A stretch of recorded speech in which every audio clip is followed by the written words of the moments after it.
said that on extremely cold and snowy nights, he'll knock very softly on your bedroom window while you are sleeping. And he has these incredibly long, thin nails that he just taps against the window glass over and over again. Some people have even said that it sounds like the gentle tapping of rain, which is so creepy because maybe you would hear it and be like, oh, it's just storming outside. Once you wake up and go to your window to investigate what you've been hearing, you'll look outside and see footprints in the snow leading up to your house that seem to just stop at your window, as if the person who made them just disappeared into thin air. As you stare in confusion, the glass will begin to be covered in frost, and then a ghostly fingernail will write your name in the frost right in front of you. And before you're able to run out of your room to tell your parents, because obviously you're terrified, you'll begin to hear the soft sound of sleigh bells outside. The sound will begin to put you in a trance, and you'll slowly lift your window to feel the cold rush of wind come into your bedroom. The sleigh bells get louder and louder as you begin to see a face forming in the falling snow. It calls your name softly and beckons you to come outside. You don't even care how cold it is. You're just curious to see where this creature is going to take you. You land in a soft pile of snow, your pajamas getting covered in ice and frost, and you reach out towards this strange face in the wind, but it keeps getting farther and farther from your reach. You begin to get frostbite on your feet, your nose, your hands, your fingers, your ears, but you don't even really seem to feel it. What you don't know is that this creature is very evil and does not have good intentions for you. You're basically being hypnotized to follow it through the snow all night long until you've turned to ice by morning. You're nothing but a blue statue outside of your house. So if you ever hear tapping on your window at night around this time of year, don't go look outside, and whatever you do, do not open your window. First we have the Grinch in the other video, and now we have Mr. Frost to be worried about. It's times like this that I'm glad I wear earplugs to bed.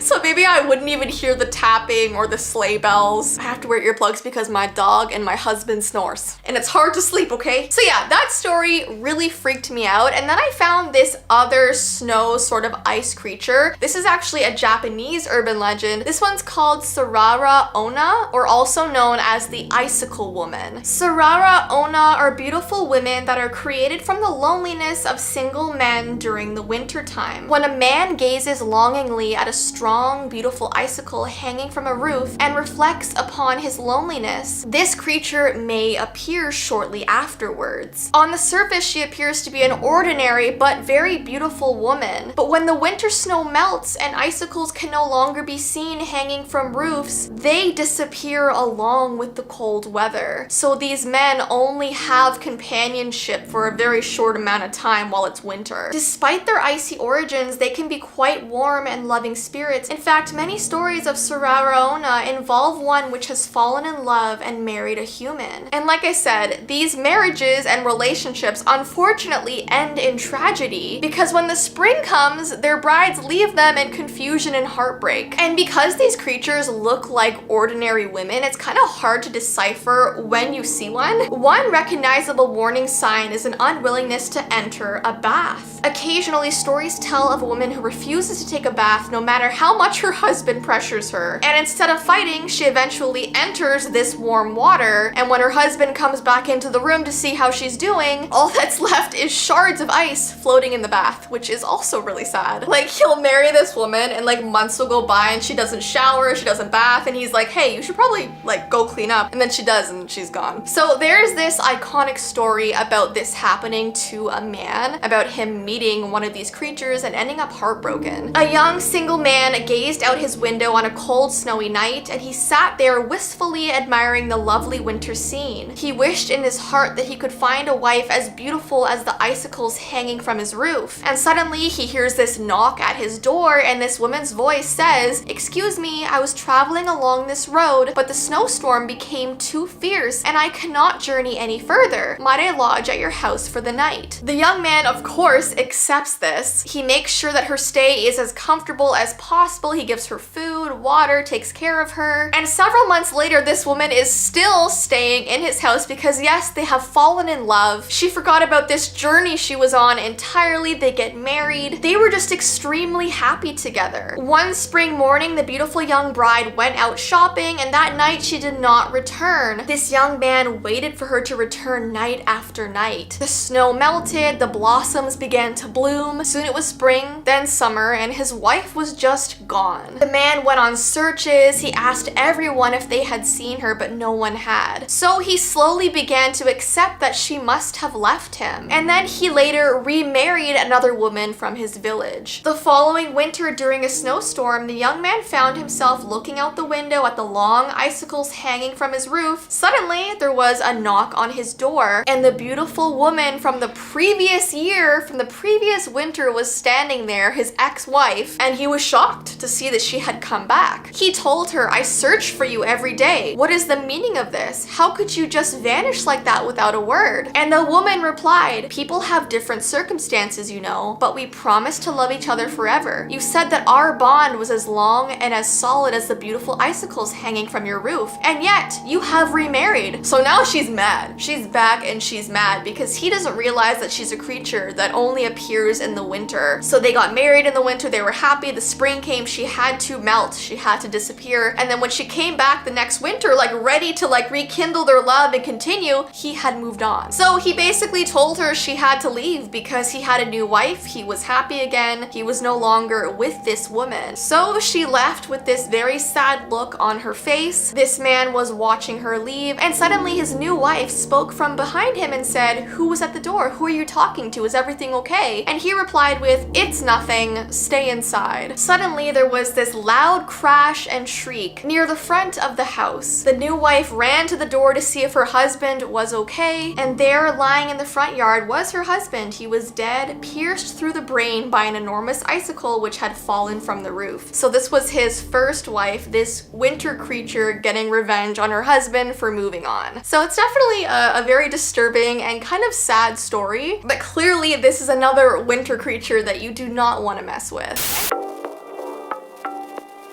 The story chronicles the experiences of Rudolph, a youthful reindeer who possesses an unusual luminous red nose. Mocked and excluded by his peers because of this trait, Rudolph proves himself one Christmas Eve with poor visibility due to inclement weather. After Santa Claus catches sight of Rudolph's nose and asks Rudolph to lead his sleigh for the evening, Rudolph agrees and is finally favored by his fellow reindeer for his heroism and accomplishment. So it ends well, but the story itself is really sad because basically Rudolph is being bullied the whole time. So many people don't know that the original author of this story was actually a very sad man. He had an extremely hard life. His name was Robert L. May, and he was a Chicago copywriter, and he was asked by a company called Montgomery Ward to create a brand new character for its annual promotional booklet for Christmas. So he came up with the story of a reindeer with an abnormally large shiny red nose who gets teased by the other black-nosed reindeer. And despite it being a very heartwarming Christmas story by the end, this story was actually based on Robert's real-life experiences. When he was a kid, he was an extremely shy, small boy and was often bullied. And he was actually inspired by the Ugly Duckling story to write Rudolph the Red-Nosed Reindeer because he related to people or things that were deemed as the underdogs. He too himself felt like he didn't belong in life. And he was writing these descriptions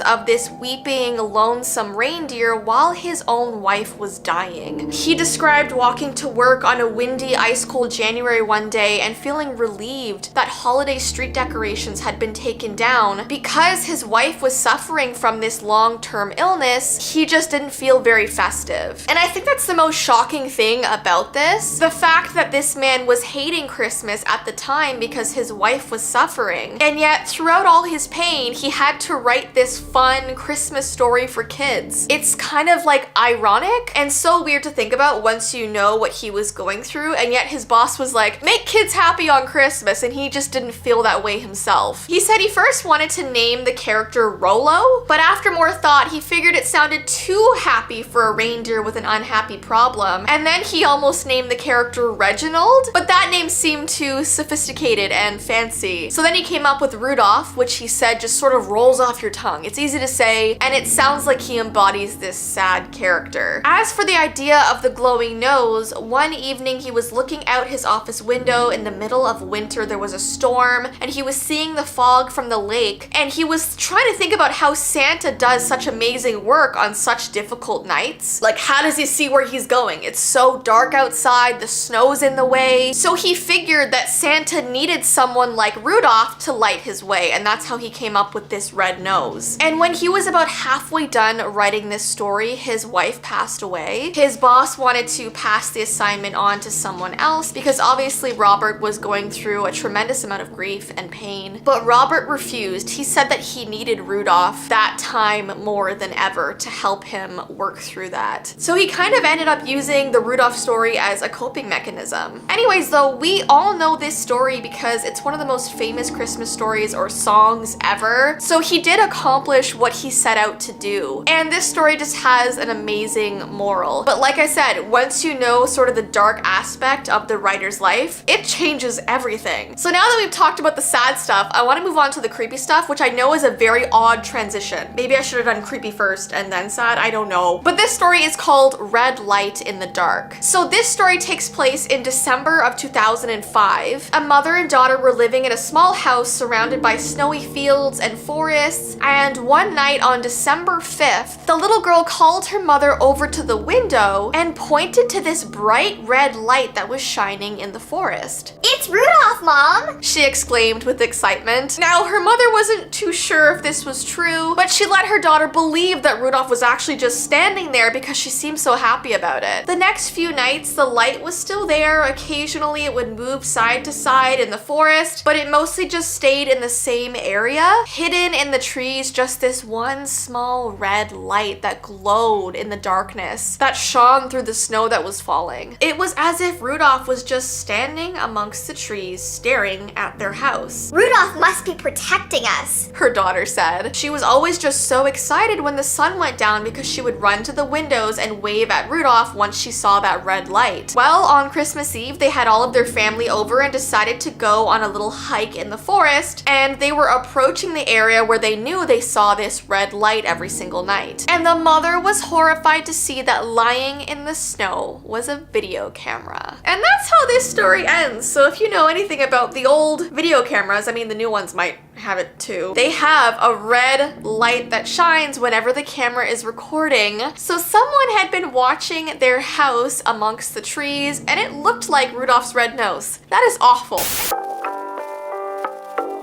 People say that Krampus is the anti-Santa that has been terrifying children in Europe for centuries. He basically resembles a creepy goat man with a long snake-like tongue, and he's recognized almost immediately by his giant horns. His body and arms are stringed with chains and bells, and he carries this large sack or basket on his back to carry away naughty children. Now, his name actually comes from the German word Krampen, which means claw, so that's already creepy in itself. And they say he comes on the evening of December 5th, and they say you can usually hear him coming as the soft steps of his bare human foot alternate with the clip-clop of his hoof. And when you see him, you'll instantly notice that he's armed with birch branches so he can beat naughty children. Krampus comes to town the night before the feast of St. Nicholas and visits all the houses to dish out his punishments. They say that if you're lucky, you might get swatted with his birch branch, but if you're not, you will wind up in his sack. And they say that after he takes you back to his lair, your fate will be unknown. The legend says you might be eaten as a snack, you might be drowned in a river, or he might drop you off in the underworld. Now, this next fact is just so strange to me. Apparently, Krampus is sometimes accompanied by St. Nicholas, who isn't known to bother himself with naughty children in Central Europe. Instead, he focuses on handing out presents to well-behaved kids and then leaves the rest up to his sinister counterpart. So some people literally believe that Santa partners up with Krampus and travels around with him in his sleigh as he goes to all the houses, and he's literally like, "All right, Krampus, I'm gonna give out the gifts and eat the cookies. You go grab Timothy, he hasn't been very good this year. But leave his sister Sarah, she's really nice." So the next time you hear a distant jingle on a cold December night, don't be so quick to assume it's good old Saint Nick. It just may be Krampus coming to drag you to his lair. So next I wanted to talk about something that I probably can't pronounce. It's called Krampus Nat. Krampus Nat?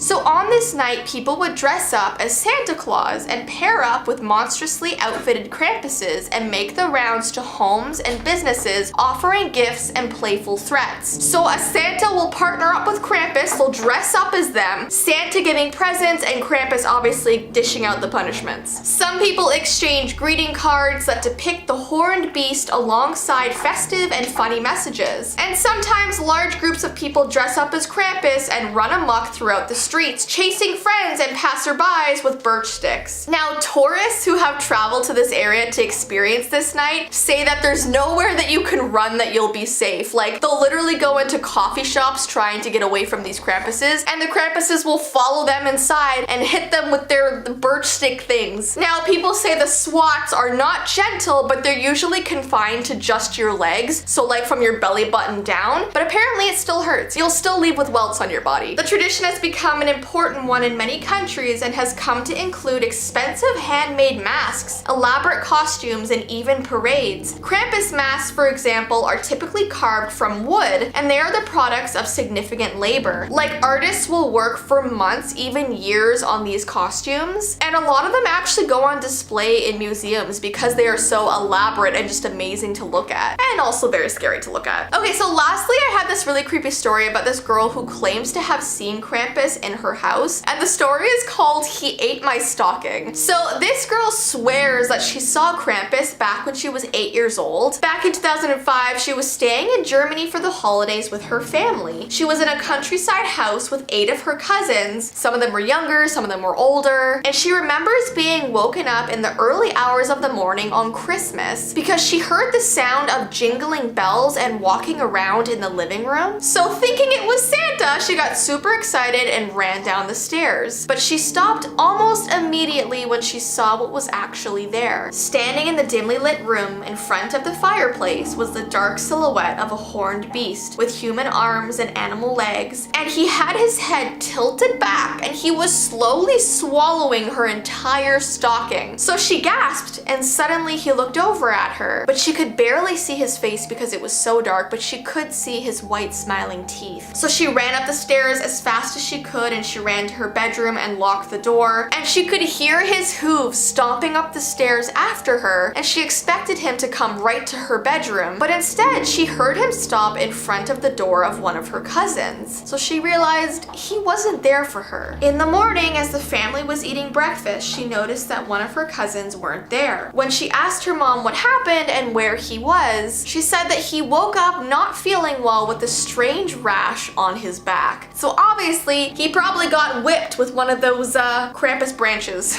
whatever they're called. Alright guys, so let's talk about Christmas lights, starting with some history, and then we'll get into the creepy stories. Now, what I find so interesting is that Christmas lights actually just started out as candles. These candles were attached to the tree using wax or pins. The practice began in Germany during the 17th century, and over the next 200 or so years, this practice became very popular all around the world. So people would literally put candles all around their Christmas tree. Actual fire. It was a fire hazard for sure. Whenever I see pictures of stuff like this, I get so anxious because gosh, there must have been so many accidents. So they would put candles on their trees to illuminate all of the ornaments that they had on there, because obviously back in the 17th century, households did not have electricity, so it was probably really hard to see the Christmas tree without like all these candles all over it. Fire hazard! The world of Christmas lights really became something amazing with the invention of the light bulb and electricity. Now, the first ever set of string Christmas lights were extremely expensive to purchase. These became available in the early 1900s, and it was $12 back then for only 24 lights. Now, $12 back then was like $80 for us nowadays. So if you wanted to light up your entire house or outside, it would cost you thousands of dollars. So unfortunately, only rich people were able to have Christmas lights back then, which is pretty sad. Once lights became a little bit more affordable, there actually started to be a lot of house fires around Christmas time that were caused from keeping these string lights on for too long. So they had to completely rework them because obviously this was extremely dangerous. So there started to be these advertisements everywhere saying, purchase your safe Christmas lights. We promise your Christmas tree won't burn down this time. And then bubble Christmas lights became big after World War II. The bubble light was a light that contained a liquid that was boiled inside the light. So this was popular in the 1940s, and you would literally plug these in, and it was kind of like a lava lamp. Like your Christmas lights would actually be bubbling with liquid inside them. I feel like that would be so cool to watch. And apparently they also made these like little tinkling sounds all the time. I don't know. I find that really fascinating. But now, obviously, in today's times, Christmas lights are cheaper. They're more accessible to get. I mean, you could drive down any road around Christmas time and most people will have lights up on their houses. So I found this site that talked about like what your Christmas light color actually means. So comment down below right now what color your Christmas lights are on your house. If you don't have Christmas lights up, that's totally okay. I'm just curious for those who do, comment what color yours is. Mine are white. I really like just like white traditional like lights around Christmas time. But if you have blue, those historically were used by families who were in mourning during the Christmas season. Blue serves as a more somber color to decorate with. But people also put up blue lights because it represents winter, like ice and snow, those really cold, chilly colors. But back in the day, people used them when someone died in the family. So it was like a very sad Christmas light color to put up. Green lights are regarded as the promise of life and spring, and obviously green is a major Christmas color.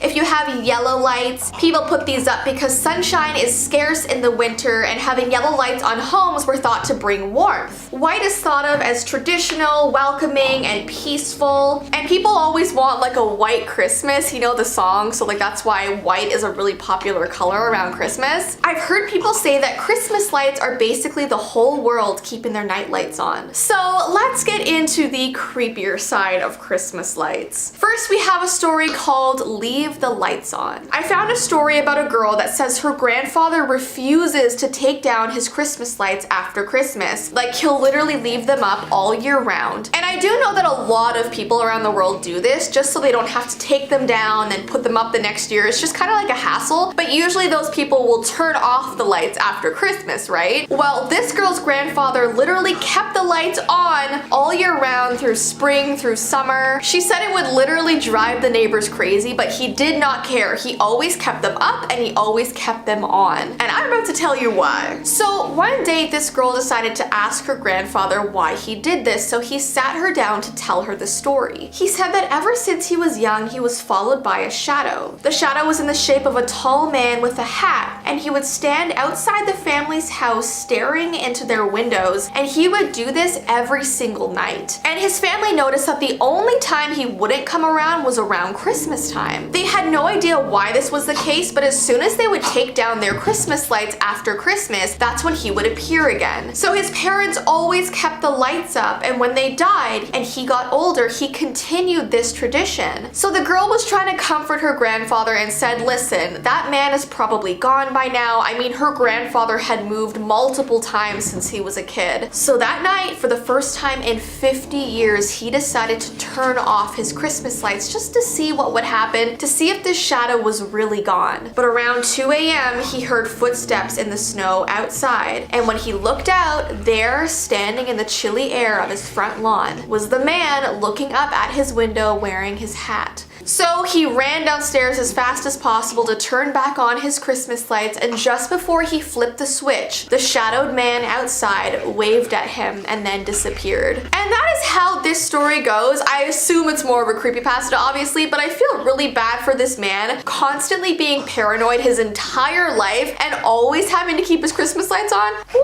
I'm sure everybody in the neighborhood was not very impressed with it. And the next story is called The Red Lights, and this one is actually kind of silly. similar to the one that I just talked about. It's about this brother and sister who lived in a relatively small neighborhood. I mean, on their street alone, there was only about 10 houses. They would all put up their Christmas lights every year and the street would be filled with beautiful colors. Well, the house across from them had only red Christmas lights, and every single year they dreaded seeing them. And this is because every single day until Christmas, something awful would happen at night. Now, it was never at the same exact time every night. It could be 11 p.m., midnight, 1 a.m., 2 a.m. It always changed the time that this would happen. But they would see the red Christmas lights start to flicker across the road. And when this would happen, a group of 6 people would suddenly appear on the road in front of their house, just staring at their house. They would stand there for exactly an hour and the red Christmas lights would flicker the entire time they were there. And then after that hour was complete, they would slowly walk away in different directions. Now, they had no idea why this happened, and one day they got the courage to actually go over to their neighbor's house to ask them if they ever saw this group of people appear, if they ever knew their Christmas lights were flickering, but they just shook their head no and had no idea what they were talking about. But the red Christmas lights were like a warning of what was to come whenever they flickered. And that's how that story goes. That is so creepy. So now, like,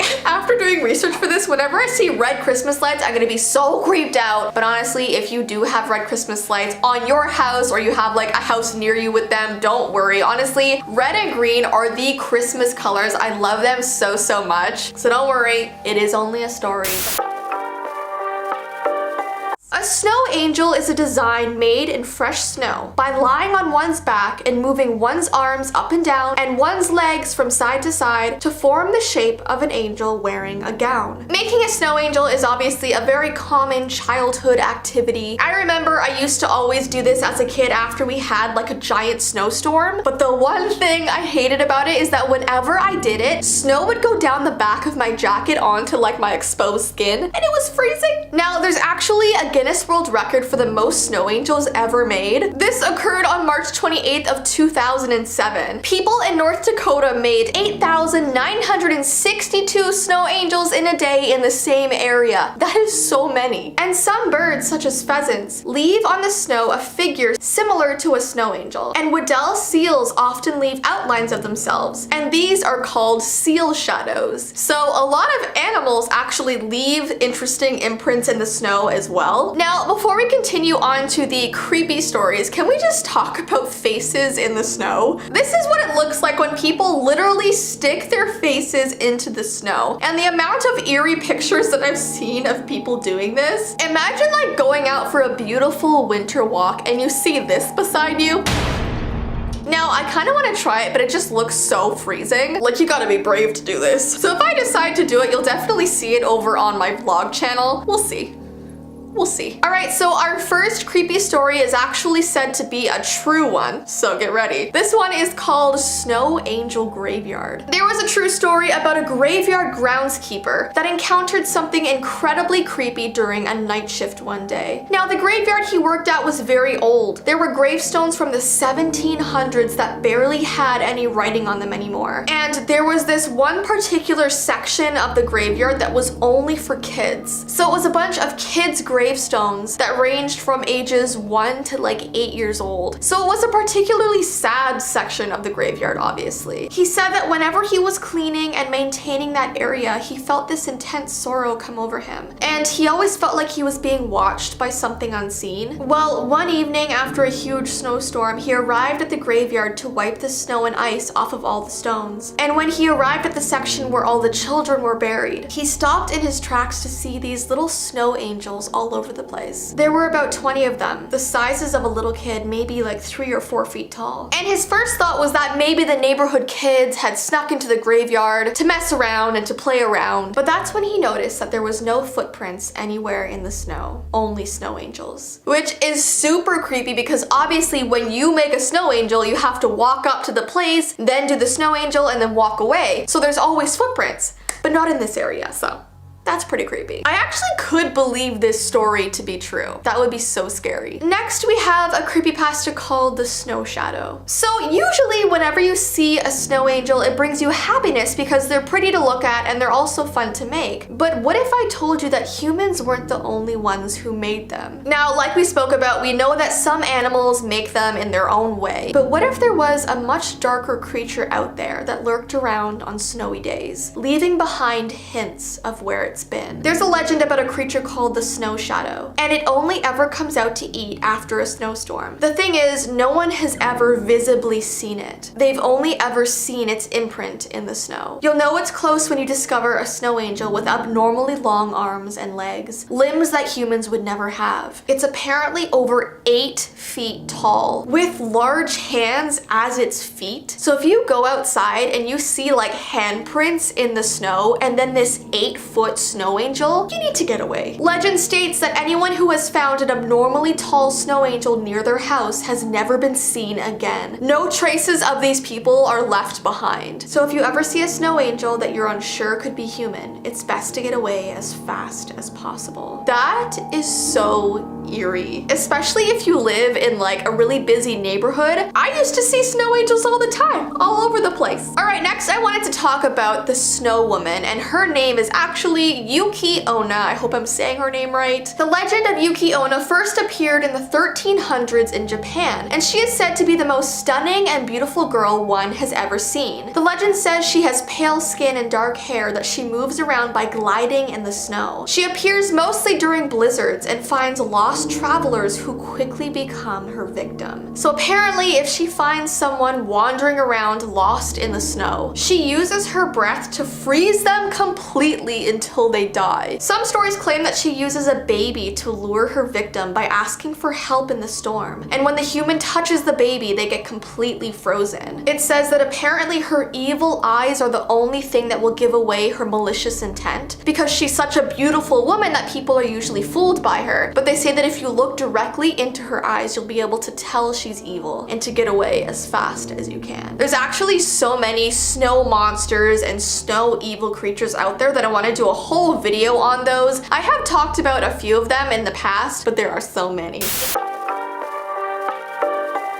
And today we're going to be talking about something called the Snowman Ritual. I tried to say that creepy, but I don't know if it worked. So this Snowman Ritual is said to be a peace and prosperity type of game or thing to do. It's supposed to be performed during the winter months in order to obtain protection of your home throughout the coming year. And this game/ritual takes 3 days to perform. And basically, if you do it correctly and all things go well, this snowman is gonna protect your house for the rest of the year, okay? You're gonna be protected. Apparently, the earliest accounts of this game being played date back to the 4th century. Are you kidding me? Apparently this all started in Ukraine and Russia. You apparently have to do this in the days between Christmas Eve and New Year's Day. But other sources say you can really do this any time of the year as long as it's winter and as long as you have enough snow. This ritual works best for farmers and homeowners who keep animals or pets. But it says you can also do this if you're living in an urban apartment, but it might be harder to ensure that your snowman is not interrupted or disturbed during the 3-day duration of this ritual. Because when you do this, everything has to go right or things will go very wrong. But they do say it's better to do this if you own a house. Now, on the instructions of this game/ritual, it literally says, warning, for your own safety, please read the entire document before attempting this ritual. And like I said, you have to follow the rules exactly or things will go very badly. So let's get into what exactly you will need if you want to do this snowman game thing. You will need snow coverage of at least 3 inches with temperatures near or below freezing over a 3-day period, so it's very, very specific. 2 tree branches or wooden sticks, preferably forked at one end, obviously to look like a snowman's arm. You'll need string or rubber bands, plant materials such as dead leaves or dried grass, vegetable oil such as canola or olive oil, something from an animal such as a piece of fur, a cluster of feathers, etc. without harming any animals, we don't do that. Scissors, a lock of your hair, and a drop of your tears. Not too much to ask, right?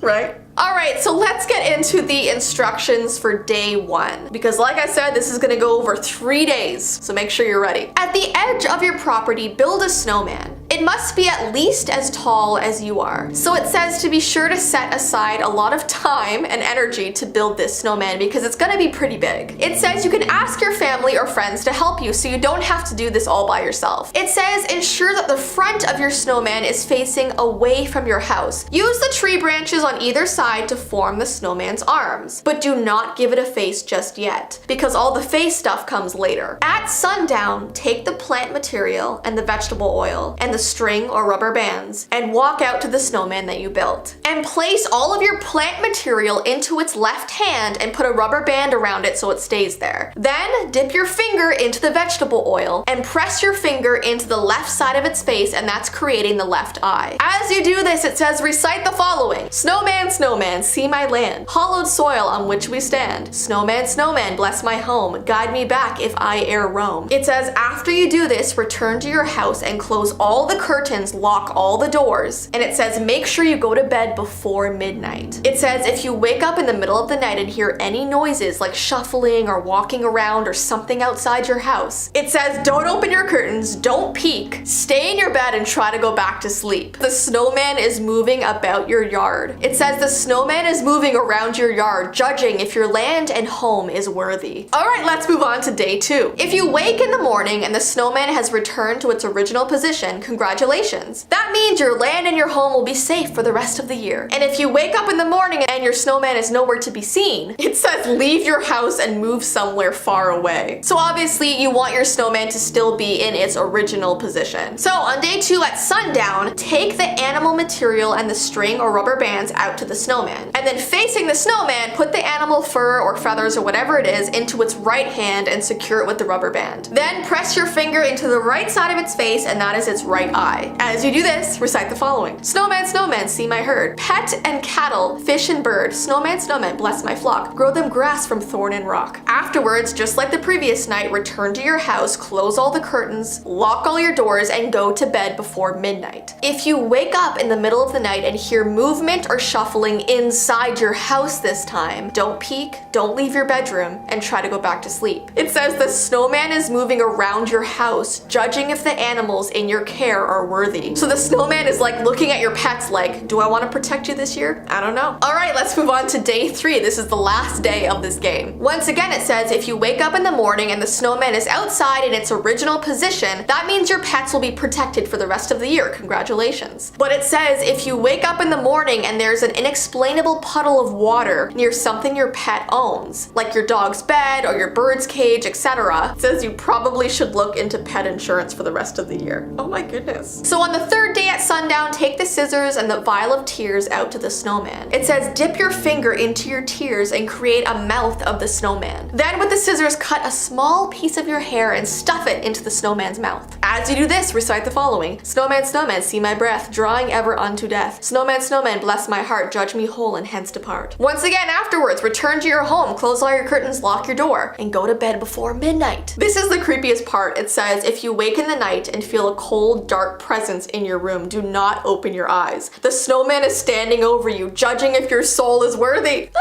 So here's the conclusion of this whole game. It says if you wake up in the morning, congratulations. So meaning if you're still alive, good. And if the snowman has gone back out to its original position outside, it means you are worthy and everything in your life, yourself, your home, everything will be protected for the rest of the year. But there is a warning on these instructions. It says, warning, to date, there are no surviving accounts of what happens to someone who was judged as unworthy. Take from that what you will. And then apparently that night at sundown, it says go over to the snowman and approach it only from behind. Do not walk around to face it and demolish the snowman entirely, so completely destroy it. It says to break the tree branches as many times as possible and scatter the snow around the yard as evenly as you can. Make sure that no trace of this snowman remains. And you're supposed to say absolutely nothing while you're doing this whole thing. Once the snowman is demolished, the game is complete. It says enjoy your year of peace and prosperity. Use it well for when the days grow short and your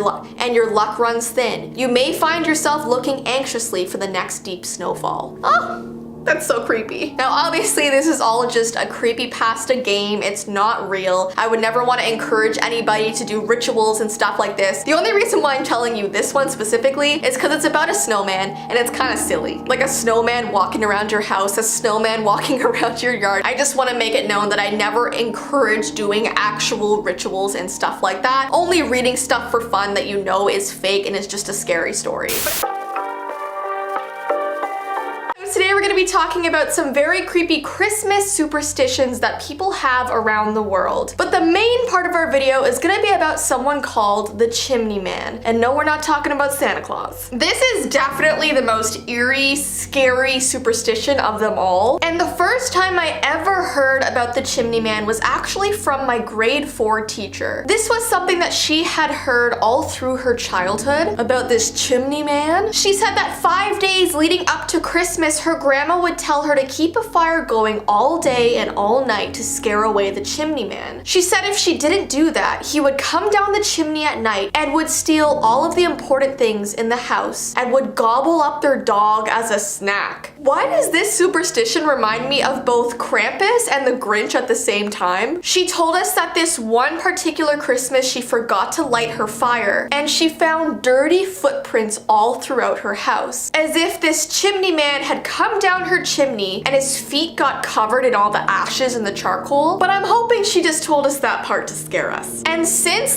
knowing that teacher, I've never known anybody else who has known about this Chimney Man, and I've never known anyone else who actually lights their fire all day for the 5 days before Christmas. So please comment down below if any of you guys do that or if you know about the Chimney Man. But during my research for this video, I decided to look up on the internet if anyone knew of this guy's existence. And I was actually able to find quite a few creepypastas about him, and I guess it is a legit superstition. What's interesting though is that all of these creepypastas were written after I met this teacher in grade 4, because I was in grade 4 in 2003, and I think these creepypastas were written in 2013, 2014. One of the creepypastas was about this husband who always felt like he was being watched. He always checked behind his curtains before he went to bed, and he never ever wanted to own a house with a fireplace. And this is because when he was a kid, he encountered the being called the Chimney Man. This happened to him when he moved into a cabin during the winter time when he was a child. And he always felt like no matter where he was in the house, he was being watched and followed. He kept finding these dirty footprints on the floor, just like my teacher had. And he had this 6-year-old sister who always told him that she played with the man behind the curtains at night. One day he was taking some folded laundry into his sister's room, and he saw these 2 charcoal footprints under her window curtain as if someone had been hiding behind there. And the more time that went on with him living in the house, he would constantly wake up and see this dirty trail of footprints leading to his bedroom from the fireplace. And what's so sad is that he would tell his parents, and his parents would always blame him for the mess as if he was doing it. One day he saw that his sister was starting to leave newspaper pages all over the floor of the house. And when he asked her why she was doing this, she said, "For the man behind the curtain. I told him I would help him keep the floor clean. He doesn't like leaving tracks behind." That night he woke up to the sound of crumpling newspaper as if someone was walking on it. And that's when he saw it. This tall, slender shadow of a silhouette that ran past his bedroom and into the living room and up the fireplace. The boy ran over and peered up into the long, dark chimney and saw this pale white face looking back at him with these large blue empty eyes. And since that day, he's never moved into a house with a fireplace. So like I said, please comment down below if you've ever heard of this Chimney Man, if your parents have told you about him, if your family has a tradition around him. I want to know. So now that we've talked about the spookiest part, let's talk about some other very strange and somewhat creepy superstitions from around the world. In some places around the world, Santa is known as Father Christmas, and instead of kids mailing their Christmas list to him, they'll write it on a piece of paper and then throw it into the fire. And apparently Father Christmas can read the smoke, which I find super interesting. In Norway on Christmas Eve, all the brooms in the house are hidden because it was always believed that witches and spirits came out on Christmas Eve and would steal their brooms for riding. There are also other superstitions where you should keep your fire burning for the 12 days before Christmas, and it's extreme bad luck if you let it blow out at any time of those 12 days. It is also said a child born on or around Christmas is either bad luck or good luck depending on who you ask. My grandpa is actually born on Christmas and he's always had good luck, so I think it's a good thing. This is a super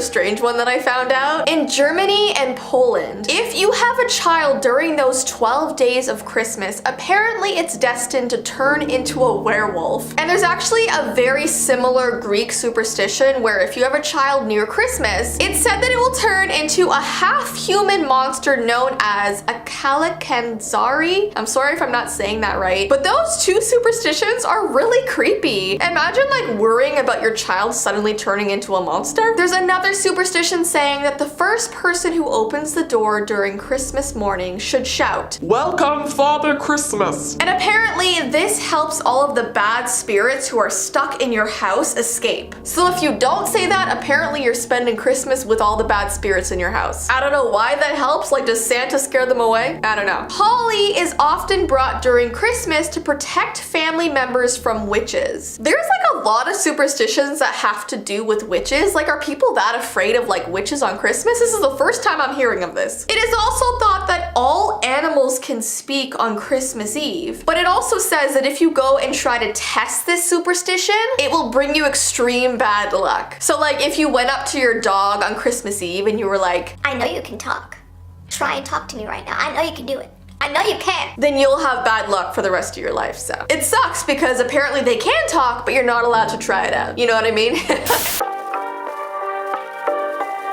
Alright, so let's get into these very creepy creepypastas. I honestly didn't know that this many Christmas creepypastas existed, but they do. And the first one is called Carol Singers. And before we get started, please comment down below if you've ever been caroling before. I've definitely sung Christmas carols, but I've never like gone out in the snow with like a caroling book in front of people's houses. Please comment if you've done that before. So this story is about a boy who did not grow up with a lot of money. And that's because his father and grandfather never did an honest day of work in their lives. They were just extremely lazy people and often asked people for money instead of working for it. Every Christmas they would gather a group of their friends and go from door to door singing Christmas carols and begging for money. And I guess in a way sometimes that would be fine as long as they're collecting the money and putting it to something good. But afterwards they would all go down to the pub and spend it all. Like I said, instead of saving it or using it on important things like the little boy, like on food or clothes, they would just instantly blow it on things they didn't need. On one particular Christmas Eve, the father and grandfather decided to take the boy with them to go caroling. They thought that having a little boy with them would make people feel more sorry for them and maybe they could get more money out of it. The night was very dark and the snow was falling and it was absolutely freezing. They were all trudging through the snow when the grandfather brought them to the outside of a big mansion decorated with Christmas lights. He said that usually the bigger the house, the more money they probably would get. The grandfather knocked on the huge front door and they began to play some old Christmas carols. The door of the house suddenly swung open and in the dim light they saw a woman standing there. She was holding a tray of glasses in her hands and with a smile she picked one of them up, inviting one of the men to drink from it. The boy's grandfather rubbed his hands together in glee and took the glass from this woman. Just then the boy looked up in the window above and he saw a face peering out of the shadows. Now this face was apparently hideous beyond words, and when he looked back at the woman in the doorway, her face was suddenly hideous as well. Now before the boy could stop his grandfather